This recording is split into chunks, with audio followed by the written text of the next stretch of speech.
आज बिहार की राजनीति में जो कुछ हुआ उसने एक बार फिर साबित कर दिया कि इस राज्य की सियासत कोई किताब नहीं है जिसे पढ़कर कोई समझ ले, बल्कि यह एक जीता जागता ज्वालामुखी है जो कभी भी फट सकता है, और जब फटता है तो लावा पूरे देश की सियासत को अपनी आग में झुलसा देता है। सुबह सुबह जैसे ही नीतीश कुमार के आवास पर जदयू विधायकों की बैठक शुरू हुई, वैसे ही पटना से दिल्ली तक हर राजनीतिक गलियारे में खुसुर फुसुर शुरू हो गई कि कुछ बड़ा होने वाला है। क्योंकि नीतीश कुमार जब भी इतनी जल्दी में अपने विधायकों को बुलाते हैं तो इसका मतलब सिर्फ एक होता है कि वे फिर से शतरंज की बिसात बिछा चुके हैं। और इस बार चाल इतनी गहरी है कि सामने वाला खिलाड़ी अभी तक समझ भी नहीं पाया कि उसकी कौन सी मोहरा हटी है और कौन सी चल दी है।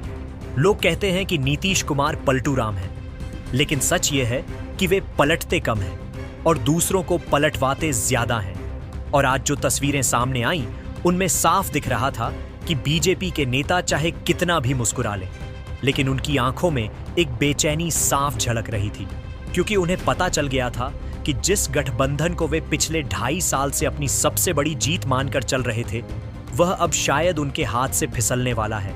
और यह सिर्फ बिहार की कुर्सी का सवाल नहीं है, यह 2024 के लोकसभा चुनाव का सवाल है, यह 2025 के विधानसभा चुनाव का सवाल है, और सबसे बड़ी बात यह इंडिया गठबंधन के भविष्य का सवाल है। क्योंकि अगर नीतीश कुमार एक बार फिर महागठबंधन की ओर मुड़ते हैं तो दिल्ली में बैठी बीजेपी की रणनीति पर जो सबसे बड़ा हमला होगा वह कोई और नहीं बल्कि बिहार का यह सियासी उस्ताद करेगा।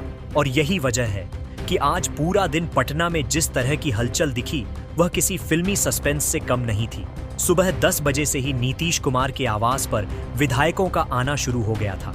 कोई फोन पर बात कर रहा था, कोई चुपचाप अंदर जा रहा था, और बाहर मीडिया का हुजूम इस इंतजार में था कि कब कोई बड़ा बयान आएगा। लेकिन नीतीश कुमार ने जैसे हमेशा किया है वैसे ही आज भी चुप्पी साध ली, क्योंकि वे जानते हैं कि सियासत में शब्दों से ज्यादा खामोशी का असर होता है।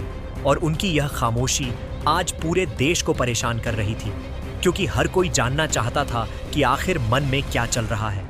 क्या सच में वे बीजेपी से नाराज हैं, या यह सिर्फ एक दबाव की राजनीति है, या फिर कुछ और बड़ा खेल चल रहा है जिसकी सिर्फ शुरुआत हुई है। और असली खेल तो अभी बाकी है दोस्तों। ये कोई पहली बार नहीं है जब नीतीश कुमार ने ऐसा किया हो। 2013 में 17 साल पुराना गठबंधन तोड़ा, 2017 में महागठबंधन को छोड़कर फिर बीजेपी के साथ आए, 2022 में फिर पलटी मारी, और अब 2025 में एक बार फिर वही सवाल कि क्या फिर वही होने वाला है। और हर बार जब वे पलटते हैं तो एक नया सियासी समीकरण बनता है। और इस बार भी अगर वे पलटते हैं तो बिहार में सिर्फ सरकार नहीं बदलेगी, बल्कि पूरे विपक्ष की ताकत एक झटके में दोगुनी हो जाएगी। क्योंकि नीतीश कुमार कोई साधारण नेता नहीं है, वे बिहार में एकमात्र ऐसे नेता हैं जिनके पास अपना वोट बैंक है, जिनके पास अपना काडर है, और सबसे बड़ी बात, जिनके पास वह विश्वास है जिसे कोई और नेता वहां हासिल नहीं कर पाया है। और यही वजह है कि चाहे बीजेपी हो या कांग्रेस या राजद, सबकी नजर नीतीश कुमार पर टिकी रहती है, क्योंकि सब जानते हैं कि बिहार की सियासत का रिमोट कंट्रोल नीतीश कुमार के पास ही है, और जब तक वे चाहें तब तक कोई कुछ नहीं कर सकता। और आज जो कुछ हुआ उसने एक बार फिर यह साबित कर दिया कि नीतीश कुमार अभी भी बिहार के सबसे बड़े खिलाड़ी हैं, और उनकी एक चाल पूरे खेल को पलट सकती है। अब सवाल यह है कि क्या सच में उन्होंने चाल चल दी है, या यह सिर्फ एक अफवाह है, या फिर बीजेपी को दबाव में लाने की रणनीति है। लेकिन जो भी हो, आज की यह हलचल यह बता रही है कि बिहार की सियासत फिर से अपने सबसे रोचक मोड़ पर पहुंच गई है, और आने वाले दिन बहुत कुछ तय करने वाले हैं।